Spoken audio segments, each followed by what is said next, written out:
দেখুন ভেতর অবধি কিরকম ভাবে রসটা ঢুকেছে, আর ওপরটা একটু মচমচে আর ভেতরটা একদম নরম সফট মালপোয়া তৈরি হয়েছে। এর স্বাদও কিন্তু দারুণ।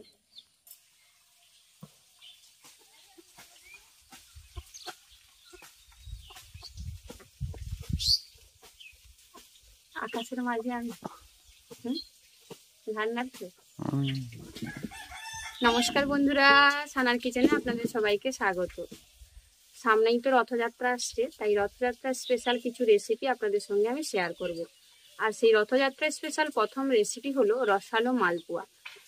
রথের দিন রসালো মালপোয়া না হলে যেন ঠিক রথটা জমে ওঠে না। আজকে সেই রসালো মালপোয়া রেসিপিটাই আপনাদের সঙ্গে শেয়ার করব। চলুন তাহলে রেসিপিটা শুরু করি। প্রথমেই মালপোয়ার ব্যাটারটা তৈরি করে নেব। তার জন্য একটা পাত্রের মধ্যে দিয়ে দিচ্ছি 2 কাপ ময়দা। কাপ অথবা যে কোনো বাটি বা যে কোনো পাত্র মেপে আপনারা পরিমাণটা ব্যবহার করবেন। যেটা মেপে মানে যেই বাটি বা পাত্র মেপে ব্যবহার করবেন সমস্ত কিছু কিন্তু সেটা মেপেই ব্যবহার করতে হবে।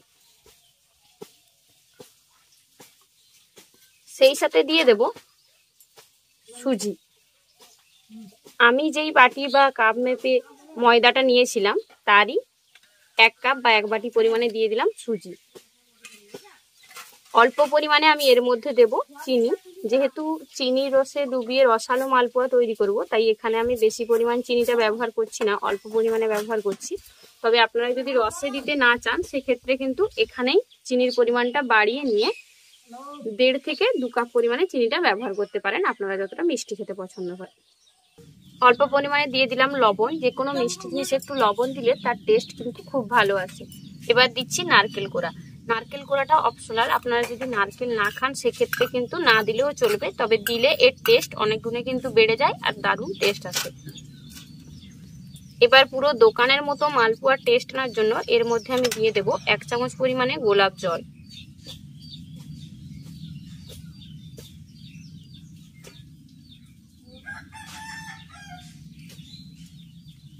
এবার অল্প অল্প পরিমাণে দুধ দিয়ে এটার ব্যাটারটা তৈরি করে নেব।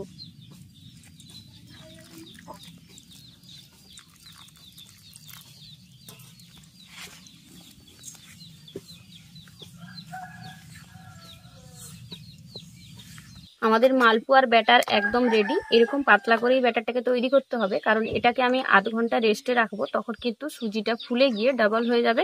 দিলে আরো একটু পরিমাণে এটা ঘন হয়ে যাবে, তাই একটু পাতলা করেই ব্যাটারটা তৈরি করতে হবে। এবার ঢাকা দিয়ে এটাকে আমি আধ ঘন্টা রেস্টে রেখে দেবো। মালপোয়াটা ভাজার আগে একটু মৌরিকে আমি শুকনো কড়াই ভেজে গুঁড়ো করে মালপোয়ার ব্যাটারের মধ্যে দেবো। তার জন্য মৌরিটা কড়াইয়ের মধ্যে দিয়ে দিলাম, দিয়ে একটু ভেজে গুঁড়ো করে নেব। মৌরিটাকে খুব ভালো করে ভেজে নিয়েছি। এবার এটা নামিয়ে নেব। বেশি কালো করে কিন্তু মৌরিটা ভাজা যাবে না। এবার নামিয়ে নিয়ে একটু ঠান্ডা করে নিয়ে এটাকে গুঁড়ো করে নেব।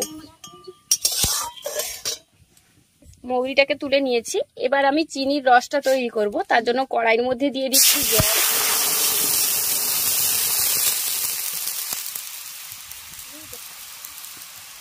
এবার দিয়ে দিচ্ছি চিনি। এবার অল্প আঁচে এটাকে ফোটাবো যাতে চিনিটা গলে যায় আর চিনির রসটা একটু চটচটে তৈরি হয়।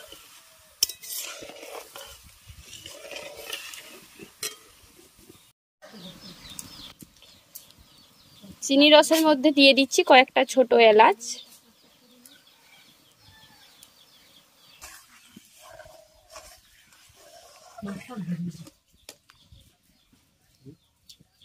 চিনির রসটা বেশ চটচটে হয়ে গেছে, একটু হালকা তার তার মনে হবে আর চটচটে হবে। দিলেই কিন্তু চিনির রসটা নামিয়ে নিতে হবে, কারণ ঠান্ডা হলে এটা আরো একটু পরিমাণে ঘন হয়ে যাবে। এবার এটাকে নামিয়ে নেব। আমাদের চিনির রসও রেডি, আর এদিকে আমাদের মালপোয়ার ব্যাটারটাও রেস্টে রাখা হয়ে গেছে। এবার এর মধ্যে দিয়ে দিচ্ছি যে মৌরিটা ভেজে নিয়েছিলাম তার গুঁড়োটা, কারণ দোকানের যে মালপোয়াগুলো হয় তার মধ্যে কিন্তু মৌরির গুঁড়ো মেশানো থাকে, আর এইভাবে একটু ভেজে করে মৌরিটা দিলে কিন্তু এর টেস্ট খুব ভালো আসে। আমাদের মালপোয়ার ব্যাটার একদম রেডি। এবার মালপোয়াগুলোকে ভেজে নেব।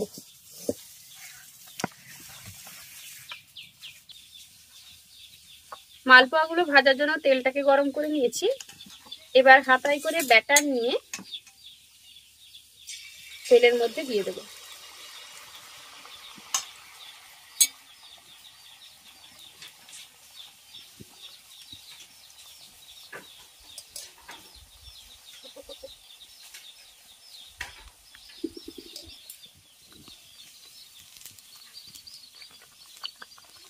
প্রথমের কয়েকটা মালপোয়ার শেপটা একটু আলাদা হলেও আস্তে আস্তে কিন্তু মালপোয়া শেপগুলো খুব ভালো হবে, কারণ প্রথমে তেলের টেম্পারেচারটা ঠিকঠাক থাকে না। অতিরিক্ত তেলটা গরম হয়ে গেলেও ঠিক হয় না, আবার তেলটা ঠিকঠাক গরম না হলেও মালপোয়াগুলো কিন্তু ঠিক হবে না। আর মালপোয়াগুলোকে আমি একদম লাল লাল করে ভাজবো, এতে কিন্তু দেখতে বেশ ভালো লাগে আর খেতেও বেশ ভালো লাগে। সত্যি আবার এসছো রেসিপি করতে করতে কতবার মাছ ধরতে যাচ্ছো আসছো, কি যে করছো তুমি? ধরে নিলাম তো মাছ। এটা বলতে না, হ্যাঁ অনেক বড় মাছ ধরেছো, পুরো পুকুরের মধ্যে পড়ে গিয়ে। যাই হোক, তো মাছটা ধরে এনেছি তো তোমার জন্য। প্রচুর পরিমাণে বাতাস দিচ্ছে, বৃষ্টি কি হবে মনে হচ্ছে? জানি না, মেঘ তো ওইদিকে প্রচুর, ওই দিক কোনায়, এদিক নীল ওই দিকটা কালো দেখাচ্ছে। আজ কদিন হলো আমি দেখছি, বৃষ্টি তো আর হচ্ছে না। তার উপরে এটা আরো নতুন উনুন, নতুন উনুন মানে প্রথম দিন একটু ভালো জ্বলবে না। একটা কি তুলে নিয়েছিলে? ও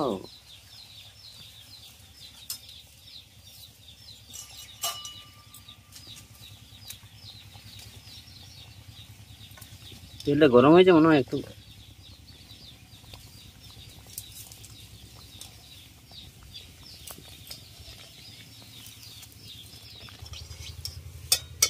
আরো একটাকে লাল করে ভেজে নিলাম, এবার এটাকে নিয়ে গিয়ে চিনি রসে ফেলে দেবো ডাইরেক্ট।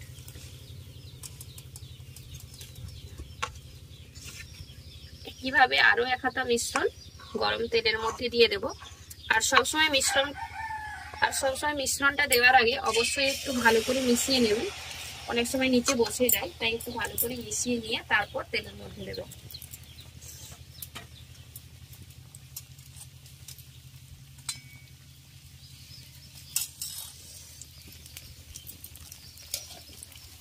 প্রত্যেকটা মালপোয়া দেখুন তেলের ওপর ভেসে উঠেছে আর বেশ কলা বেঙ্গুলের মতো যেন ফুলে উঠছে। এক হাতা পরিমাণে ব্যাটার নিয়ে গরম তেলের মধ্যে দিয়ে দিচ্ছি, আর একটা একটা করেই মালপোয়া ভেজে নেব, এতে কিন্তু মালপোয়াগুলো বেশ গোল গোল তৈরি হবে। তবে আপনারা যদি চ্যাপ্টা কড়াইয়ের মধ্যে করেন সেক্ষেত্রে কিন্তু 2-3টে পরিমাণে দিতে পারেন। দেখুন তেলের মধ্যে দেওয়ার সঙ্গে সঙ্গে মালপোয়াগুলো কিভাবে ফুলে উঠছে। এবার লাল করে মালপোয়াটাকে ভেজে নেব, তারপর ডাইরেক্ট নিয়ে গিয়ে যে চিনির রস বা শিরাটা তৈরি করে রেখেছি তার মধ্যে দিয়ে দেবো।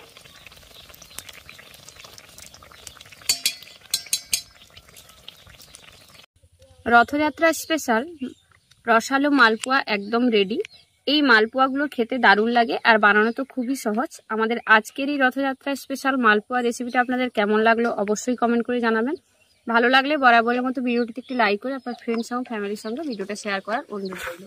আর চ্যানেলে যদি নতুন করে থাকেন তাহলে অবশ্যই চ্যানেলটি সাবস্ক্রাইব করে নেবেন। সেই সাথে যারা ফেসবুক পেজ দেখছেন তারা অবশ্যই ফেসবুক পেজটি ফলো করে নেবেন। আজ তবে এই পর্যন্তই, আবার দেখা হবে অন্য কোনো এক রেসিপি নিয়ে। ভালো থাকবেন, সুস্থ থাকবেন, আর এতক্ষণ আমাদের সঙ্গে থাকার জন্য অসংখ্য ধন্যবাদ। টাটা। চলুন একটা মালপোয়া আগে আপনাদের ভেঙে দেখিয়ে দিই।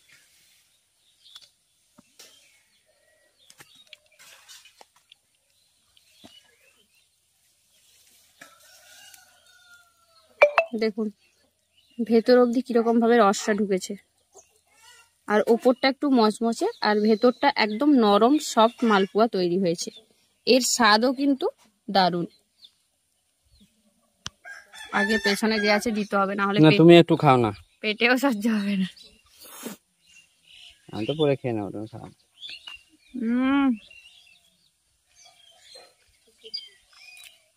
সত্যি কথা বলতে মালপোয়া আমার খুব ফেভারিট একটা মানে মিষ্টি, যেটা খেতে আমার খুব ভালো লাগে।